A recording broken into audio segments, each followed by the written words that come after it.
নমস্কার নমস্কার বন্ধুরা, একটা দুর্দান্ত ভিডিও নিয়ে এলাম। দুর্দান্ত, না দেখলে মিস করবেন।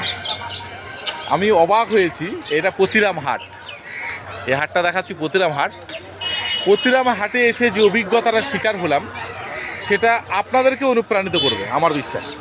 আমি যে অনাথ আশ্রমটা করতে চলেছি, সেই আশ্রমের জন্য দুটো দরজা কিনতে এসেছি এই পতিরাম হাটে। আমি দেখাচ্ছি, এই দরজা কিনতে এসেছিলাম। এই হাটের এই অংশে হচ্ছে এই দরজা টরজা পাওয়া যায়, কিনতে এসেছিলাম। কিন্তু কিনতে এসে এমনভাবে অনুপ্রাণিত হলাম, উদ্বুদ্ধ হলাম, উদ্ভাসিত হলাম, যেটা ভাষার ভাণ্ডার শেষ। আমি দরজা নিতে এসে এক পরম প্রিয় শ্রদ্ধেয় কাকাবাবুর সঙ্গে সাক্ষাৎ হলো, আলাপ হলো। তাই কাকাবাবু দরজা বিক্রি করেন। এই কাকাবাবুর এই দরজাগুলো হয়, দরজা বিক্রি করেন। দরজা বিক্রি করতে এসে ভিডিওটা কিন্তু আমি পরে করছি, তার কারণ কাকাবাবু যে কথাগুলো বললো সেটা আমাকে মনোমুগ্ধ করলো। কাকাবাবু বললো, তুমি বাবা আশ্রম করছো। আমার দিকে বেশ কিছুক্ষণ তাকিয়ে থাকলো, দেখে অবাক হয়ে বললো, তুমি আশ্রম করছো, অনাথ আশ্রম, বৃদ্ধাশ্রম। কাকাবাবুর হয়তো দেবার কিছু সামর্থ্য সাধ্য অতটা নাই, কিন্তু মন কতটা উদার হতে পারে সেটা কাকাবাবু প্রমাণ করে দিল এখানে। অনেকের অট্টালিকা বাড়িতে বসবাস করতে পারে, কোটিপতি হতে পারে, কিন্তু তাদের মন দেয়নি, ধন দিয়েছে। কিন্তু কারো হয়তো মন দিয়েছে, হয়তো ধন না থাকতে পারে, কিন্তু মনটা দিয়েছে কত। কাকা বললো, বাবা তুমি কী নেবে? আমি বললাম, দুটো আশ্রমের দরজা নেব। তখন কাকাবাবু আমার দিকে তাকিয়ে বললো, ঠিক আছে তুমি তখন দরজা নেবে, তাহলে এই যে আমার দরজা দুটো নাও।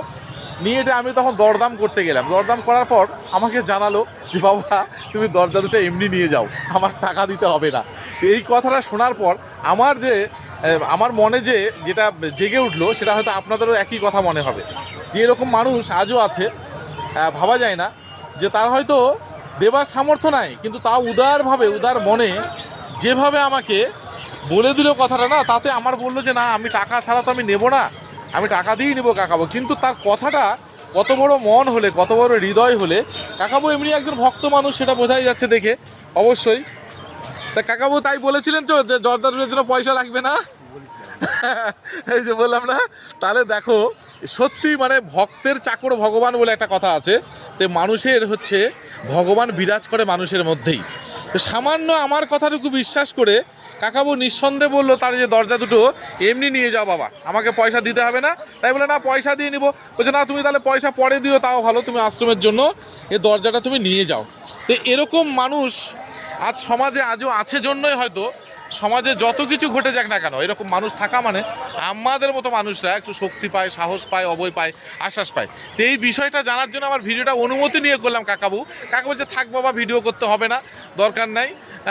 আমি যখন আরও মন থেকে আরও কিছু দিতে পারবো, তখন নয় ভিডিওটা করো। তো যাই হোক, দেওয়ার চাইতে বড় কথা হচ্ছে যে তার যে মন উদার করে বললো, এটা কিন্তু দৃষ্টান্ত। তোমাদের কেমন লাগলো বন্ধু ভিডিওটা? একটুখানি মতামত দিয়ে জানাও। হ্যাঁ, আর এরকম মানুষকে অনেকে শ্রদ্ধা করা উচিত, সম্মান করা উচিত, প্রণাম জানানো উচিত। যাক, আশ্রম এভাবেই তাই মানুষের সহযোগিতা নিয়ে আশ্রম গড়ে ওঠে। তো বড় মানুষকে, বিরাট অট্টালিকা বাস করা মানুষের আমাদের দরকার হবে না। এরকম মানুষের আশীর্বাদ মাথায় যদি থাকে, তাহলে হয়তো আমাদের আশ্রম তৈরি হয়ে যাবে। তাই কাকাবাবুকে আমি একটু প্রণাম জানাচ্ছি। কাকাবাবু ভালো থাকবেন, খুব খুব ভালো থাকবেন। এভাবে শুধু আশীর্বাদ করবেন দুহাত তুলে, তাহলে যেন আশ্রমটা করতে পারে, এটা আশীর্বাদ করেন। খুব খুব ভালো থাকবেন কাকাবু। হ্যাঁ, থ্যাংক ইউ, অসংখ্য ধন্যবাদ, প্রণাম শ্রদ্ধা রইল। আর আপনার শক্তি সাহস নিয়ে আমার আশ্রম গড়ে উঠবে আমি জানি। Thank you.